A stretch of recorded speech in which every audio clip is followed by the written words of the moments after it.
2022년 3월 1일 어느새 3월의 첫날입니다. 우리에게 새날을 주신 하나님께 감사드리며 오늘도 말씀과 동행하며 거룩한 믿음으로 살아가는 푸른나무교회 성도님들이 되시기를 바랍니다. 먼저 사도신경으로 우리의 신앙을 고백하신 후에 말씀 나누도록 하겠습니다. 전능하사 천지를 만드신 하나님 아버지를 내가 믿사오며 그 외아들 우리 주 예수 그리스도를 믿사오니 이는 성령으로 잉태하사 동정녀 마리아에게 나시고 본디오 빌라도에게 고난을 받으사 십자가에 못 박혀 죽으시고 장사한 지 사흘 만에 죽은 자 가운데서 다시 살아나시며 하늘에 오르사 전능하신 하나님 우편에 앉아 계시다가 저리로서 산자와 죽은 자를 심판하러 오시리라. 성령을 믿사오며 거룩한 공회와 성도가 서로 교통하는 것과 죄를 사하여 주시는 것과 몸이 다시 사는 것과 영원히 사는 것을 믿사옵나이다. 아멘. 오늘 함께 나눌 말씀은 사도행전 23장입니다. 3차 전도여행까지 다 마친 바울은 예루살렘으로 올라옵니다. 그는 일찍이 에베소에서부터 예루살렘에 가기로 작정했습니다. 내가 거기 갔다가 후에 로마도 보아야 하리라 하고 예루살렘 여행을 계획했었죠. 예루살렘에 가면 환란과 결박이 기다리고 있다는 성령의 예언을 들은 바 있음에도 그는 기어이 예루살렘으로 올라옵니다. 왜 바울은 이런 무모하고 위험한 여행을 감행했던 것일까요? 바울은 일찍이 이방인의 사도로 부르심을 받았지만 그는 그 누구보다 그 무엇보다 자기 동족의 구원을 간절히 바라고 원했습니다. 오죽하면 로마서 9장에서 나의 형제 곧 고륙의 친척을 위하여 내 자신이 저주를 받아 그리스도에게서 끊어질지라도 그들이 구원받기를 원한다고 했겠습니까? 이런 일사각오의 심장으로 예루살렘을 향해 가는 바울에게서 우리는 예수님의 모습을 연상하게 됩니다. 예수님 역시 예루살렘에 가면 십자가가 기다린다는 것을 다 아시면서도 묵묵히 하나님의 영광을 위해 그 길을 가셨습니다. 마침내 바울은 23장에서 그토록 바라던 유대인들에게 복음을 전할 기회를 얻게 됩니다. 오늘 본문은 1절로 11절 공회 앞에서의 설교, 12절로 22절 바울을 죽이려는 음모, 23절로 35절 가이사랴 총독부로의 이송, 이렇게 세 부분으로 나누어 살펴볼 수 있습니다. 바울은 사네드린 공의회의 증언대에 섰습니다. 사네드린 공의회는 유대의 최고 의결기관으로서 예수님을 신성모독죄로 고발하여 십자가에 죽인 자들이었습니다. 그뿐입니까? 베드로와 요한이 나면서부터 걷지 못하던 자를 고쳐주었을 때 이들을 잡아들여서 복음을 전하지 못하게 한 것도, 또 스데반을 돌로 쳐 죽이는 것을 암묵적으로 지시한 것도 다 이 공의회였습니다. 천부장은 이런 사실을 알지 못했기 때문에 바울을 사내들인 공회에서 재판을 받게 한 것입니다. 바울은 먼저 여러분 형제들아 오늘까지 나는 범사의 양심을 따라 하나님을 섬겼노라 라고 선포합니다. 양심을 따라 하나님을 섬겼다는 바울의 진술은 전날 자신에게 덮어 씌워진 고발에 대해 무죄하다는 증언입니다. 또 율법의 기준으로 볼 때에도 흠이 없다는 주장입니다. 그 말을 들은 대제사장 아나니아는 신성모독의 죄를 범했다고 생각했습니다. 그래서 옆에 있는 사람에게 바울의 입을 치라고 명령했습니다. 유대인들에게 있어서 뺨이나 입을 때리는 행위는 사람의 인격을 극도로 모독하는 표현이라고 합니다. 그런데 대제사장으로서 사리를 따져보지도 않고 바울의 한마디 말에 격분해서 즉각적으로 입을 치라고 명한 것은 아나니아라는 사람이 얼마나 폭력적이고 잔인한지를 여실히 보여주는 사례라고 할 수 있습니다. 이런 대제사장이 있는 공의회에서 공정한 재판이나 석방을 기대할 수 없다고 생각했습니다. 그래서 그는 그 위험에서 빠져나오기 위해 기지를 발휘합니다. 정통 바리새인이었던 그는 사내들인 공의회가 사두개인과 바리새인들로 구성되어 있다는 사실을 잘 알았습니다. 그는 공회 앞에 서서 바리새인인 자신이 부활로 말미암아 재판을 받게 되었다고 외쳤습니다. 두 파 사이에 다툼을 부추긴 것입니다. 과연 바울의 바람대로 그의 발언은 즉시 효과를 나타내서 사두개인과 바리새인 사이에 신학적인 논쟁이 일어났습니다. 이 두 종파는 기독교에 대해서는 동일한 반감을 가지고 있었지만 그들만의 신학적 노선에 있어서만큼은 한치의 양보도 없는 치열한 논쟁을 벌이곤 했습니다. 대체 사두개인과 바리새인 사이에 어떤 차이가 있기에 그랬던 것일까요? 먼저 사두개인들은 사독 제사장의 후손으로서 귀족층이었습니다. 합리적이고 현세지향적이고 그리고 부유한 계층의 사람들이었기 때문에 굳이 내세에 대한 희망 없이도 잘 살 수 있었습니다. 그래서 그들은 부활도 천사도 영도 없다고 믿었습니다. 반대로 바리새인들은 땅의 모든 부정한 것들과 정치적 오염으로부터 자신들을 분리하며 살려고 애쓴 사람들이었습니다. 보통 중산층이었으며 소박하고 검소하게 살았습니다.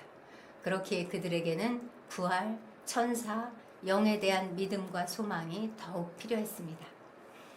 바울의 예상대로 바리새인이 바울의 편을 들자 큰 분쟁이 일어났습니다. 급기야는 천부장이 바울을 보호하기 위해서 군대를 동원해야 할 정도로 분위기가 험악해졌습니다. 군대는 강제로 바울을 떼내어서 영내로 데려가야만 했습니다. 바로 그날 밤 주께서 바울 곁에 나타나셨습니다. 담대하라. 내가 예루살렘에서 나의 일을 증거한 것 같이 로마에서도 증거하여야 하리라 라고 말씀하셨습니다. 이제껏 바울은 그의 생을 통해서 많은 환상을 보았고 주님의 음성을 들었습니다. 그러나 지금처럼 주께서 바울 바로 곁에 가깝게 오신 것처럼 묘사된 경우는 없었습니다. 이는 현재 시점의 긴박성을 시사해주는 표현이라 할 수 있겠습니다. 그런데 왜 하필 그 밤에 주님이 나타나셨을까요? 앞에서 이미 우리가 살펴본 바와 같이 바울은 예루살렘에서의 고난을 충분히 각오하고 왔습니다. 그런데 실제로 예루살렘에서 고난을 겪게 되자 아마 바울은 적잖이 놀라고 당황했던 것 같습니다. 예루살렘에 갔다가 후에 로마도 보아야 하리라 라는 소원을 주셔서 오기는 왔는데 내가 진짜 로마에 갈 수 있긴 있는 건가? 이대로 예루살렘에서 죽는 건 아닐까? 라는 불안이 엄습했을 것 같습니다. 그것을 아시는 주께서 딱 적합한 때에 나타나셔서 새로운 용기와 로마 선교에 대한 그의 비전을 새롭게 확증해 주신 것입니다. 주님의 이 격려의 말씀은 이후 2년간의 로마 전도 여행 때 바울로 하여금 위험이 닥칠 때마다 굴하지 않고 담대히 그리스도의 복음을 전하게 하는 힘으로 작용했을 줄로 믿습니다. 잠깐 여기서 돌발 퀴즈 하나 드리겠습니다. 바울 서신에는 주님께서 바울에게 나타나신 일이 6번 기록되어 있습니다. 특히 이 가운데 5번이 사도행전에 기록되어 있습니다. 하나하나 다 짚어보고 싶지만 시간 관계상 숙제로 내드리겠습니다. 제가 몇 장인지만 알려드릴 테니 주님이 무엇라고 말씀하셨는지 찾아서 기록해 보시기 바랍니다. 틀림없이 큰 위로를 받으실 것입니다. 첫째, 사도행전 9장입니다. 바울이 처음 회심할 때 다메섹 도상에서 예수님이 나타나셨습니다. 그 다음 두 번째, 사도행전 22장입니다. 회심한 후 예루살렘에 올라와서 기도하고 있을 때 주님이 나타나셔서 말씀하셨습니다.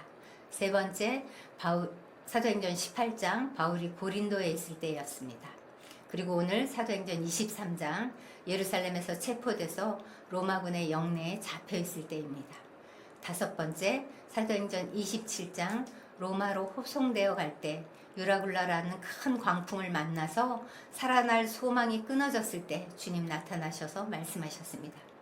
마지막으로 고린도 후서 12장 자신의 몸에 있는 육체의 가시 곧 사탄의 사자를 없애달라고 간절하게 3번이나 기도했을 때 그때 주님 나타나셔서 말씀하셨습니다. 오늘 숙제를 하시면서 느끼시겠지만 하나같이 극적인 상황에서 주님은 나타나셨습니다. 위기의 때마다 주님은 나타나셔서 바울을 위로하시고 격려하시고 용기를 주셨습니다. 그리고 주님은 그때마다 사명을 새롭게 하셨습니다. 그리고 오늘도 담대하라. 네가 예루살렘에서 나의 일을 증언한 것 같이 로마에서도 증언하여야 하리라 라고 말씀하셨습니다. 이 사건을 통해 우리는 하나님께서 얼마나 당신의 자녀들을 주목하고 계시는지를 보게 됩니다. 하나님은 우리에게서 한시도 눈을 떼지 않으시고 지키시고 보호하십니다. 그리고 우리의 삶을 마침내 사명의 자리로 이끌어 가십니다. 그렇다면 이런 일은 바울에게만 국한된 일일까요? 물론 아닙니다. 하나님은 오늘도 우리의 삶의 위기에 나타나셔서 말씀하시는 분이십니다. 그때 거기서 역사한 살아있는 하나님의 말씀은 오늘 여기서도 여전히 능력으로 역사합니다. 우리를 눈동자와도 같이 지키시는 그 주님의 음성을 들으며 저마다 부르신 자리에서 복음의 증인, 전도자의 사명을 감당하는 저와 여러분이 되시기를 주님의 이름으로 축복합니다. 이제 두 번째 단락, 바울을 죽이려는 음모에 대해서 살펴보겠습니다. 합법적인 재판을 통해서 바울을 없앨 수 있는 가능성이 희박해지자 유대인들은 바울을 살해할 암살단을 구성했습니다. 그들은 바울을 죽이기 전에는 먹지도 않고 마시지도 않겠다고 서약한 40명의 열심당원들이었습니다. 저는 여기서 궁금해졌습니다. 23장을 읽어보신 분들은 다 아시겠지만 이들은 바울을 죽이는데 성공했을까요? 그렇지 않죠? 그들은 실패했습니다. 그렇다면 그들은 어떻게 되었을까요? 바울을 죽이기 전에는 먹지도 않고 마시지도 않겠다고 맹세했으니까 그들은 다 굶어 죽었을까요? 재미있게도 당시에는 맹세를 지키지 않아도 되는 4가지 경우가 랍비에 의해서 허용되었다고 합니다. 선동에 의한 맹세, 과장된 맹세, 잘못된 맹세, 억압 때문에 이루어질 수 없는 맹세가 바로 그것이었습니다. 그들은 아마도 이 사실을 너무나 잘 알고 있었을 것입니다. 만약의 경우에 빠져나갈 것을 염두에 두었기에 이런 무모한 맹세를 했을 것입니다. 이 일로 그들이 과연 굶어 죽었는지 아닌지 성경에 기록되어 있지 않기 때문에 알 수는 없지만 이로써 우리가 알 수 있는 한 가지 사실이 있습니다. 그들이 그 정도로 바울을 죽이고 싶어 했다는 것입니다. 그러나 그들의 모의는 바울의 생질에게 우연히 발각되었고 그것은 바울에게 전해졌고 또 천부장에게 전달됨으로써 무산되고 말았습니다. 이 사건이 우리에게 주는 교훈은 무엇일까요? 잠언은 말합니다. 사람이 제비는 뽑으나 작정하기는 여호와께 있느니라. 그렇습니다. 예수를 믿는 사람에게는 우연이나 팔자, 운명이나 업보 같은 것은 없습니다. 오직 하나님의 섭리만이 있을 뿐입니다. 하나님은 모든 경우의 수를 다 동원해서 우리의 삶을 하나님이 원하시는 방향으로 인도해 가십니다. 그러므로 우리에게 일어나는 모든 일에는 하나님의 손길이 닿아 있다는 사실을 기억하시기 바랍니다. 그래서 혹 내 눈으로 보기에 낙심이 되고 절망스러운 상황일지라도 하나님이 우리를 인도하시는 그 손길이 있음을 믿고 오늘도 씩씩하게 살아가는 저와 여러분이 되었으면 좋겠습니다. 마지막 단락, 가이사랴 총독부로의 이송입니다. 천부장은 바울의 생질의 이야기를 액면 그대로 받아들였습니다. 전날의 소동으로 미루어 보건대 유대인들이 능히 그러고도 남을 수 있다고 보았던 것입니다. 그래서 천부장은 바울을 가이사랴로 보내기로 결심합니다. 무엇보다도 그는 자신이 막대한 돈을 써서 로마 시민권을 얻은 사람이었습니다. 때문에 로마 시민의 존엄성과 특권을 누구보다도 더 잘 아는 사람이었습니다. 그래서 그는 나면서부터 로마 시민인 바울이 자기가 다스리는 그 예루살렘에서 재판도 받지 않은 채 살해당하는 것을 원치 않았습니다. 그것은 치안이 불안하다는 증거이며 그의 명성에 먹칠을 할 일이 되기 때문입니다. 이런 골치 아픈 존재는 예루살렘에서 멀리 떨어진 가이사랴로 빨리 보내버리는 것이 상책이라고 그는 판단했습니다. 천부장은 예루살렘 주둔 병력의 거의 절반이나 되는 보병 200명, 마병 70명, 창군 200명을 동원해서 밤 9시에 바울을 총독부가 있는 가이사랴로 호송합니다. 죄수 한 사람을 호송하는데 호위 병력을 무려 470명이나 동원한다는 것은 천부장이 이 일을 얼마나 신중하게 생각했는지를 보여주는 장면입니다. 그러나 그보다 더 중요한 것이 있습니다. 바울을 안전하게 로마로 보내시려는 하나님의 섭리입니다.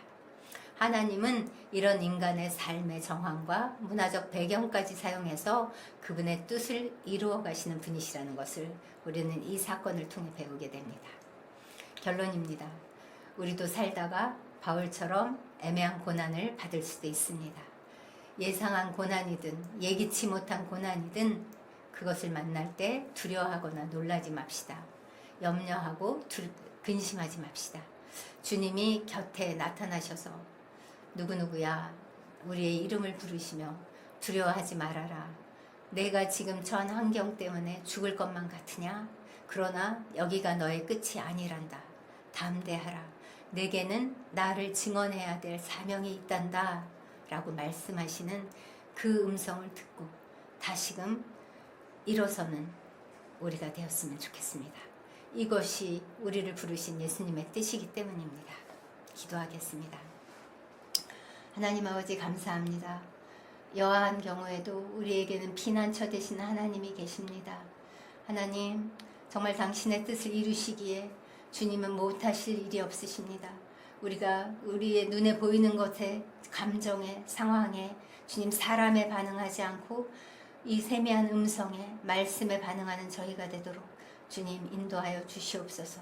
주님 우리를 살리는 이 능력의 말씀으로 오늘 또 힘내서 살아가는 저희들이 되도록 축복하시고 인도하여 주시옵소서. 오늘도 그 일을 행하실 주께 감사드리며 예수님의 이름으로 기도합니다. 이제 지체들을 위해 중보하는 시간을 갖겠습니다.